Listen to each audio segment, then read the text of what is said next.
Yeah, this is just a quick video to walk through the various print commands available in Java. I have on the left here a notepad window open illustrating a couple different print commands that we can use.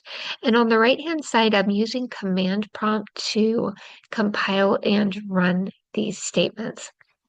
An alternative to using Notepad is to using Eclipse for work, but at this point, I'm just going to show it in Notepad.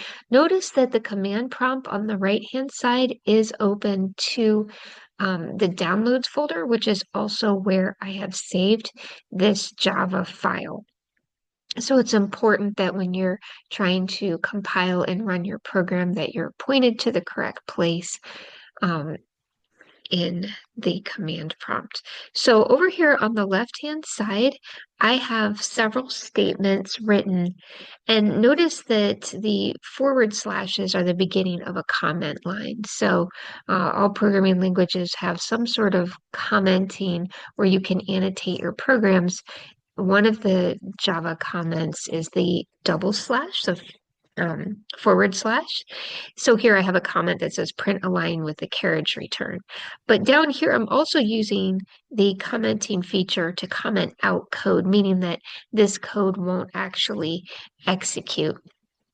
I see a little typo in here, but this down here won't actually execute. So the only line that is going to execute at this time is the print line statement. So that's an ln there for line that prints out hello world. So if I do actually save this, come over and compile it, remember Java C, oops, not hello world. I think I called it print practice. So I need to spell it in the same way that I specified the file name, which should also match up to the class name over here. Okay, so printpractice.java. And with the Java compiler, no news is good news. So we didn't receive an error message, so that means that it compiled successfully. Okay, so here I'm going to actually run it and very simply says hello world. One thing to notice about the print line is that after it prints a whatever the text is that you specify, that it will go down to the next line. So like here, we only have one particular statement in the output, but had we had others, they would come on the next line after hello world, not on the same line. So for example, if I would add another line up here using print line that said, have a good day would come under hello world because a carriage return would bring it down to the next line after printing hello world. So I'm going to go ahead and comment out that, and in contrast, show the print statement, which works exactly the same way. But notice the ln is missing, right? So it just says print. So I can print hello and then world. And the reason why I'm doing this is just to illustrate that print does not, actually emit a carriage return. So it's going to print hello and then stay on the same physical line of output before it prints the word world, which is why I injected a space here before the closing quote, which is going to print hello space and then world. Because I'm using print instead of print line, those are going to appear on the same line of output. I'm using my arrow keys on the keyboard to go back to a prior command, which was the Java C and then the Java. There we see hello world. So it is actually pretty much the same output. Notice there's not a space.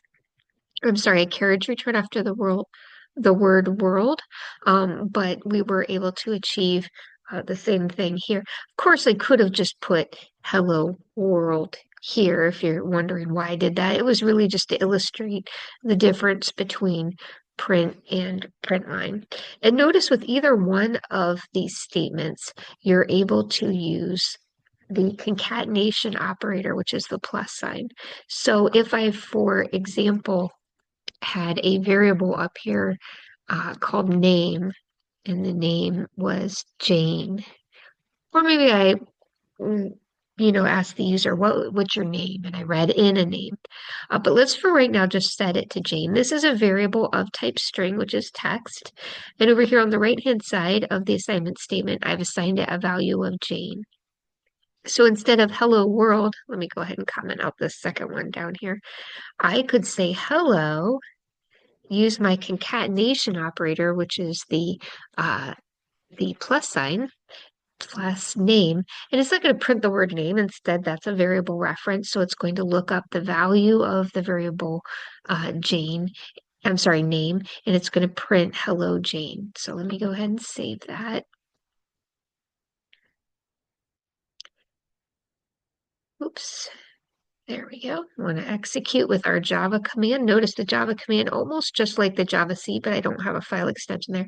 And we see hello Jane. So although I only demonstrated it with the print line, print and print line work almost exactly the same way. I'm able to use the concatenation operator at any point and multiple times within these parentheses to glue together the various pieces that I want to see in my output.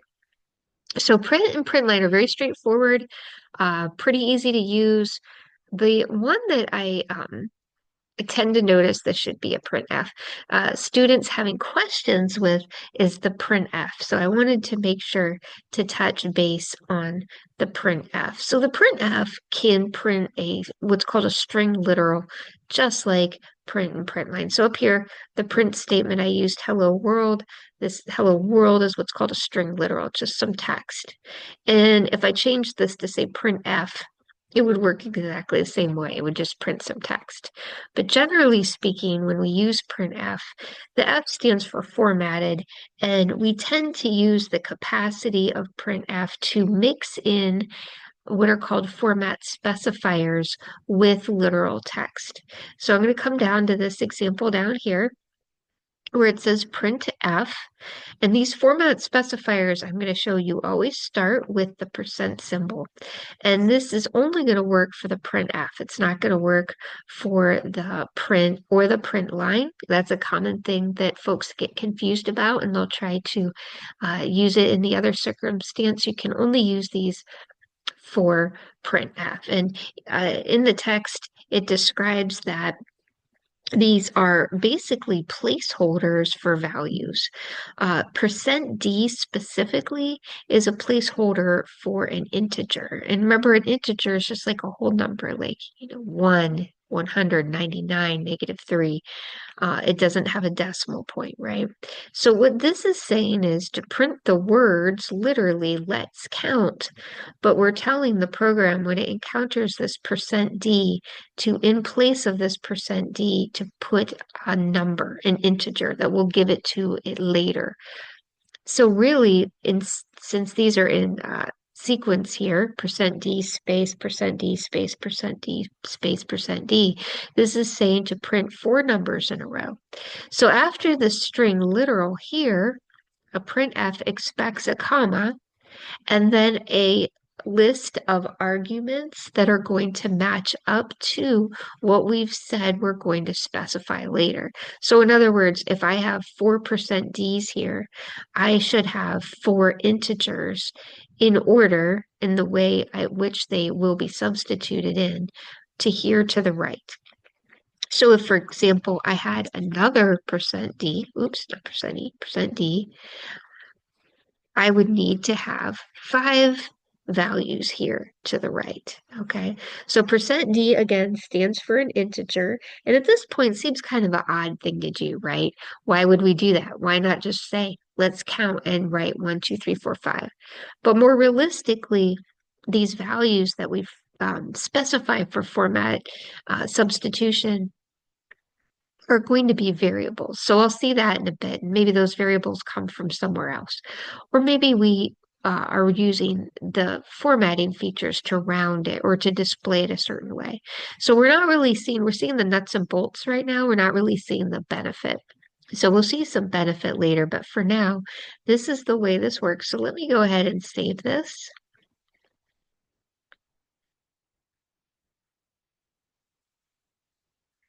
And there we can see, let's count 1, 2, 3, 4, 5. So notice I've commented out all the other things other than this variable declaration, which isn't hurting anything up here at the top. So I'm getting, let's count 1, 2, 3, 4, 5. So %d is a placeholder for an integer, but there's placeholders for strings, which is text. There's placeholders for floating point numbers, which in Java is the double or float data type. So I wanted to illustrate how those work as well. So again, these are, literal numbers right here, but I could also use variables. In the next example, what I'm going to do is I'm actually going to uncomment a few things up here. I'm really going to show you two things at once. So let me go ahead and do some housekeeping, clean this up. And I'm going to use a double. A double is a floating point number. In other words, a number that has a decimal point. I'm going to use an integer, which is like a whole number, like 2. And I'm going to use a string, which is text, like the word hammer. And to illustrate, I'm going to use these format specifiers.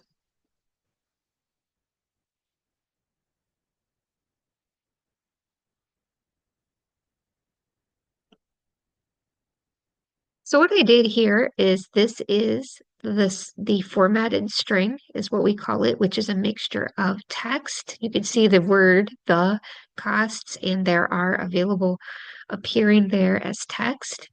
But I also specified that I need to, provide a value for a string, provide a value for a float, which is a double data type, and provide a value for an integer.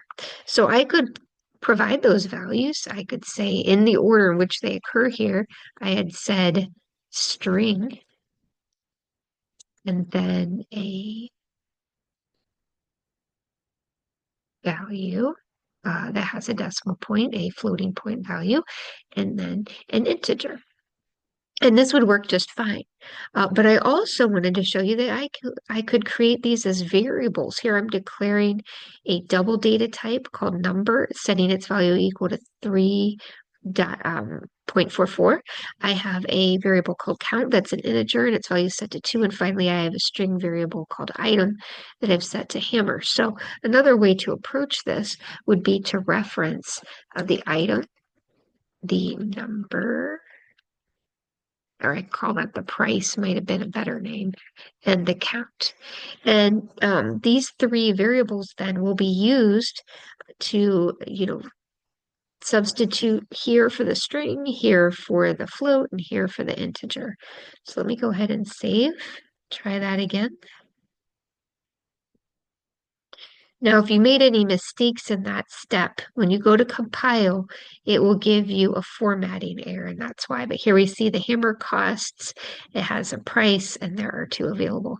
Now, one of the things you want, a benefit of the formatted string, is that when you see things like this, it kind of, you look at it, it's like fingernails on a chalkboard. It's like, well, when you're dealing with money, we shouldn't see these 4 zeros to the right. So one of the nice things about using formatted strings is there is some special syntax you can add. So here before the F and after the %, if I put 0.2 and save, it's going to format that to round out to 2 positions after the decimal point. So let me go ahead and rerun that. And you can see the benefit here of using the formatted string and how the formatted print rather, and how it would round out the value.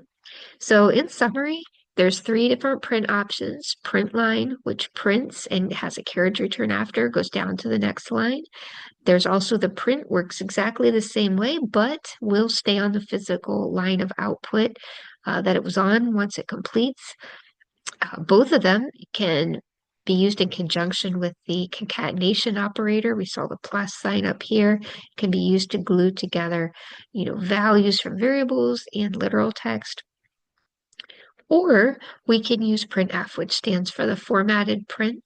The first argument to this method always is this formatted string. It's going to be a mixture of text, a mixture of these placeholders, and then optionally, depending on how many we specified here, to the right of it, we have a comma and then a list of values that will be used to tuck in to each one of those placeholders. The only thing left to describe here is that you can use a %n for a new line character. So I did a Control S there to save. Let's see the effect. Actually, let me put another one here before the word and, so it's a little more clear how this is being used. So I tucked a few in there. Hammer cost 3.44, and then notice, excuse me, it goes to a new line and there are two available. So right here, it inserts a new line every time it encounters the %n. And just so you know, println and print do have a new line option as well. It is the \n.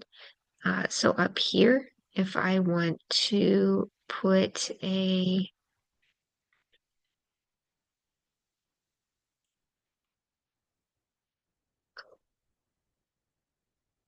let's do it this way.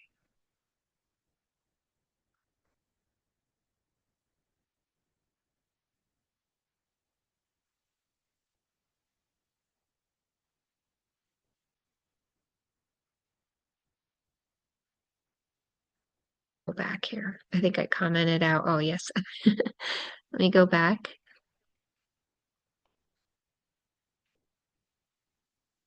Yeah, so I have a error here where it says unclosed string literal. If you get an error like that, it means that I forgot my double quotes, okay? So around the word world, I needed double quotes. Let's try that again. Okay, so see, I have hello and then world underneath of it. So this new line character was used to insert a new line.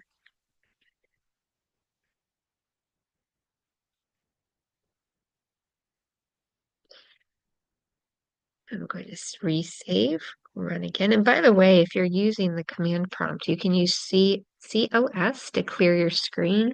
Kind of clears things up a little bit. Okay, there we go. So another way to do it, I had initially put it in its own quotes.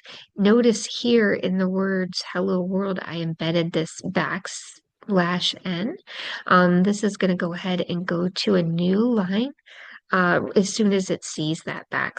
So you can insert it right inside of the string as well.